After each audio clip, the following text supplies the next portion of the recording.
다 함께 사도신경하심으로 2024년 7월 8일 월요일 온라인 아침 기도회 하나님께 올려드리겠습니다. 전능하사 천지를 만드신 하나님 아버지를 내가 믿사오며 그 외아들 우리 주 예수 그리스도를 믿사오니 이는 성령으로 잉태하사 동정녀 마리아에게 나시고 본디오 빌라도에게 고난을 받으사 십자가에 못 박혀 죽으시고 장사한 지 사흘 만에 죽은 자 가운데서 다시 살아나시며 하늘에 오르사 전능하신 하나님 우편에 앉아 계시다가 저리로서 산자와 죽은 자를 심판하러 오시리라. 성령을 믿사오며 거룩한 공예와 성도가 서로 교통하는 것과 죄를 사하여 주시는 것과 몸이 다시 사는 것과 영원히 사는 것을 믿사옵나이다. 아멘. 찬송가 310장 찬송하시겠습니다.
하나님 아버지 감사합니다. 어제는 거룩한 주일 예배, 특별히 맥주감사 주일 예배를 통해서 은혜 받고 도전받게 하시고 또 날마다 작은 것부터 감사하며 살기로 결단하게 하셨다가 하나님 오늘도 또 한 주간이 시작되는 월요일 아침을 맞이하게 하심을 감사드립니다. 하나님 오늘 하루도 그리고 한 주간도 주님께서 말씀을 통해서 이끄신 대로 온전히 순종하며 나갈 때 주님께서 예비하신 승리의 축복을 누리게 될 것을 믿고 이 시간에 말씀을 받길 원합니다. 오늘도 말씀을 통해서 주님께서 저들이 어떤 삶을 살기를 원하시는지 바르게 알게 하시고 또 순종케 하여 주셔서 오직 주님과만 동행하며 주님께서 예비하신 승리의 축복을 누리며 하나님께 영광 돌리는 복된 하루와 한 주간 될 수 있도록 축복하여 주옵소서. 감사드리오며 우리 주 예수 그리스도의 이름으로 기도드리옵나이다. 아멘. 자, 이 시간에 하나님이 주신 말씀은 사도행전 27장 21절부터 44절까지 말씀 보겠습니다. 자, 화면을 보시면서 사도행전 27장 21절부터 함께 합독하시겠습니다. 여러 사람이 오래 먹지 못하였음에 바울이 가운데 서서 말하되 여러분이여 내 말을 듣고 글에 대해서 떠나지 아니하여 이 타격과 손상을 면하였더라면 좋을 뻔하였느니라. 내가 너희를 권하노니 이제는 안심하라. 너희 중 아무도 생명에는 아무런 손상이 없겠고 오직 배뿐이리라. 내가 속한 바 곧 내가 섬기는 하나님의 사자가 어젯밤에 내 곁에 서서 말하되 바울아 두려워하지 말라. 내가 가이사 앞에 서야 하겠고 또 하나님께서 너와 함께 항해하는 자를 다 내게 주셨다 하였으니 그러므로 여러분이여 안심하라. 나는 내게 말씀하신 그대로 되리라고 하나님을 믿노라. 그런즉 우리가 반드시 한 섬에 걸리리라 하더라. 열 나흘째 되는 날 밤에 우리가 아드리아 바다에서 이리저리 쫓겨가다가 자정쯤 되어 사공들이 어느 육지에 가까워지는 줄을 짐작하고 물을 재어보니 20길이 되고 조금 가다가 다시 재어보니 15길이라. 암초에 걸릴까 하여 고물로 단 넷을 내리고 날이 새기를 고대하니라. 사공들이 도망하고자 하여 이물에서 닻을 내리는 채 하고 거룻배를 바다에 내려놓거늘 바울이 백부장과 군인들에게 이르되 이 사람들이 배에 있지 아니하면 너희가 구원을 얻지 못하리라 하니 이에 군인들이 거룻줄을 끊어 떼어 버리니라.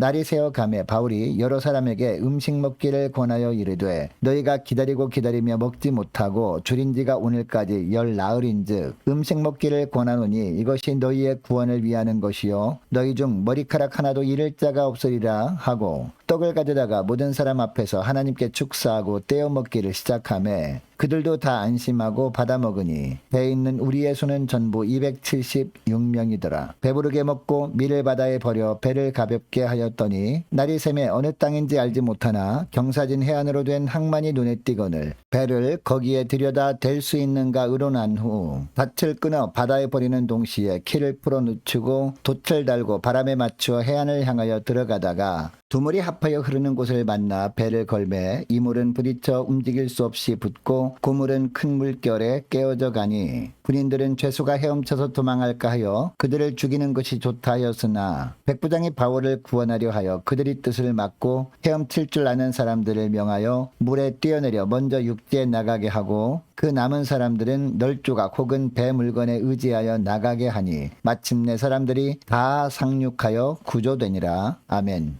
여러분, 우리가 평안할 때는 우리의 믿음이 잘 드러나지 않습니다. 그러나 고난의 밤이 깊어 갈수록 진짜 믿음과 가짜 믿음이 분명하게 드러납니다. 자, 오늘 보면 27절 말씀을 보니까 바울을 태운 알렉산드리아호가 유라굴로 광풍을 만나서 표류한 지 14일째 되는 날 밤이 되었습니다. 자정쯤 되었을 때 배 사공들이 배가 육지로 점점 가까이 가고 있음을 직감합니다. 그래서 28절에 보니까 사공들이 수심을 재어봅니다. 처음 재었을 때는 20길이었습니다. 그리고 잠시 후에 재어보니까 15길이었습니다. 바로 코앞에 육지가 있다는 증거였습니다. 여러분, 그동안 14일을 바다 위에서 이리저리 떠밀려 다니면서 너무나 고생했습니다. 보름 가까이 배가 표류를 하면서 배 안의 사람들은 아무것도 먹지 못해서 사람들은 극한의 상황까지 왔습니다. 이때가 되니까 믿음이 있는 사람과 믿음이 없는 사람이 극명하게 다른 모습을 보입니다. 먼저 30절을 보면 사공들은 사람들 몰래 구명보트를 내려서 자기들만 살려고 합니다. 물론 사공들이 하나님을 믿는 사람이었는지 믿지 않는 사람들이었는지는 알 수 없습니다. 그러나 이 사공들이 무책임한 모습을 본문을 통해서 보여주시는 이유가 있습니다. 아무리 믿음이 있다고 여기는 사람이라도 하나님 보시기에 믿음이 없는 사람은 환난 때 극명하게 드러난다라는 겁니다. 하나님이 자기에게 맡기신 일도 내팽개치고 환난을 만나게 되면 자신의 유익만 생각하는 모습을 보이게 된다라는 겁니다. 이것이 복음이 없는 자들이 위기를 만났을 때 보이는 모습입니다. 여러분, 반면에 바울의 모습을 보면요, 고난의 밤이 깊을수록 믿음의 사람은 어떤 모습을 보이는지 잘 보여주고 있습니다. 자, 30절 31절 말씀해 보면 사공들이 자기들만 살기 위해 구명보트를 바다로 내려놓는 것을 우연히 바울이 봅니다. 이것을 보고 바로 백부장과 군인들에게 이 사실을 알립니다. 그리고 31절 하반절을 보니까 이 사람들이 배에 있지 아니하면 너희가 구원을 얻지 못하리라 라고 합니다. 여러분, 항해를 시작할 때는요, 백부장이 바울의 말을 믿어주지 않았었습니다. 그런데 이번에는 백부장이 바울의 말을 믿어줍니다. 그래서 32절을 보면 백부장이 부하 군인들을 시켜서 거룻줄을 끊어서 떼어버리게 합니다. 이렇게 함으로 말미암아 선원들이 배에 계속 머무르게 되었습니다. 이것뿐만이 아닙니다. 33절 말씀을 보면 바울은 유라굴로 광풍으로 인해서 2주 동안 아무것도 먹지 못하고 기진맥진해 있는 사람들에게 음식 먹을 것을 권합니다. 유라굴로라는 광풍으로 생긴 엄청난 파도 때문에 보름 가까이 배가 뒤집어질 것처럼 흔들려서 배에 타고 있던 사람들은 걸어 다닐 수조차 없었고 멀미까지 하는 상황이었습니다. 무엇을 먹는다는 것을 생각조차 하지 못하고 있었습니다. 바울도 예외가 아니었습니다. 어떻게 보면 자기 몸 하나 건사하기도 힘든 상황이었습니다. 심지어 바울은 죄수 신분이었기 때문에 더욱더 다른 사람까지 돌아볼 여력이 없는 그런 상황이었습니다. 그럼에도 불구하고 바울은 배에 타고 있던 다른 사람들의 형편을 먼저 돌아보고 있습니다. 그 이유가 무엇입니까? 대부분의 사람들이 살 소망까지 사라져서 낙심에 빠져 있었기 때문입니다.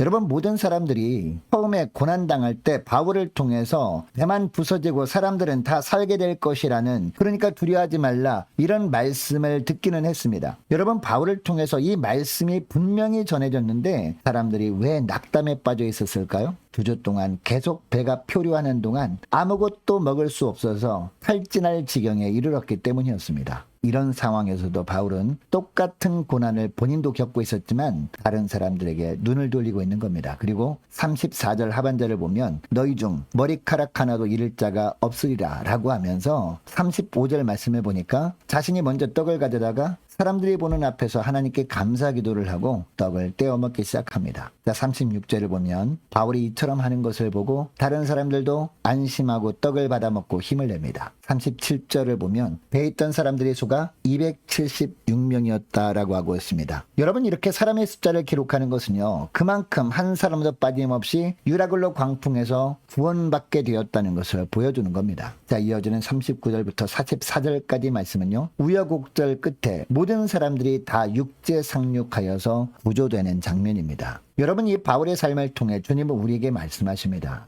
진짜 믿음은 위기의 순간에 드러나게 되어 있다라는 겁니다. 모든 사람들이 동일하게 겪는 극한 환난을 당할 때 가짜 믿음을 가진 사람은 자기만을 위하는 모습을 드러내지만 진짜 믿음을 가진 사람은 모든 사람을 살리기 위해서 자신을 희생하는 모습을 드러낸다라는 겁니다. 41절을 보면 배가 완전히 파손되어 갑니다. 이것을 본 군인들이 42절을 보니까 죄수들이 도망가 버릴까봐 죄수들을 다 죽여버리려고 합니다. 바울도 죄수 신분이었잖아요. 그래서 바울도 꼼짝없이 죽게 생겼습니다. 그러나 하나님께서 백부장을 통해서 바울을 위기 순간에 건져내십니다. 자, 43절 말씀해 보니까 백부장이 바울을 구원하려 하여 그들의 뜻을 막고라고 합니다. 하나님께서 백부장의 마음을 움직여서 죽음의 위기에서 보호해 주신 겁니다. 이렇게 하심으로 말미암아 결국 하나님의 말씀처럼 됩니다. 배만 파손되고 모든 사람이 다 살게 된 겁니다. 이렇게 바울은 결국 하나님께서 바울에게 말씀하신 것처럼 로마로 안전하게 가게 됩니다.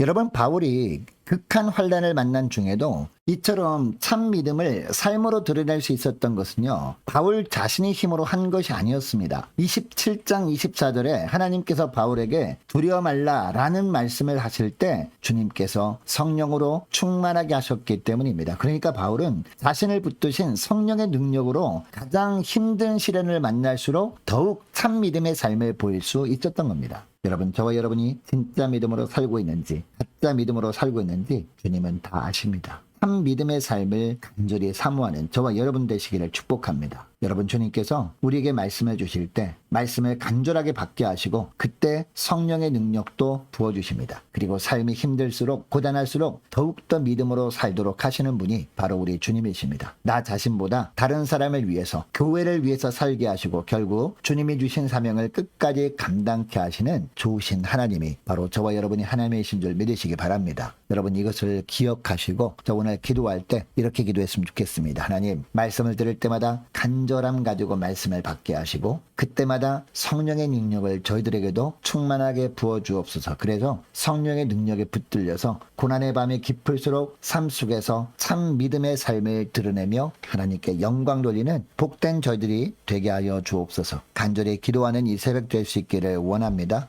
한 주간 동안 각 가정의 직장과 사업장을 위해서 함께 기도하기를 원하고 저와 여러분과 모든 구역 식구들과 각 가정의 자녀들 하나님 앞에서 믿음으로 온전히 살아갈 수 있도록 무엇보다도 간절히 깨어 기도할 때 그때마다 부어주시는 영적인 분명한 분별력 가지고 살아갈 수 있도록 도와달라고 함께 기도하기를 원합니다. 유초등부 중고등부 청년부를 위해서 함께 기도하기를 원합니다. 특별히 유초등부 여름 성경학교를 위해서 함께 기도하기를 원하고 또 이번 주 토요일에 있을 유초등부 물놀이 체험 학습을 위해서 함께 기도하기를 원합니다. 청년부 말씀 수련회를 위해서 함께 기도하기를 원하고 중고등부 예배 회복을 위해서 남녀 전도회 여름 행사를 위해서 각 구역을 위해서 함께 기도하기를 원하고요. 또 많은 환우들을 위해서 기도해 주시기 바랍니다. 군복무 중인 유호성 형제를 위해서 취업을 앞둔 청년들을 위해서 선교사님들 가정들과 나라와 민족과 교회의 앞날을 위해서 저와 여러분이 가지고 나온 기도 제목을 놓고 우리 함께 기도하기를 원합니다. 기도하겠습니다.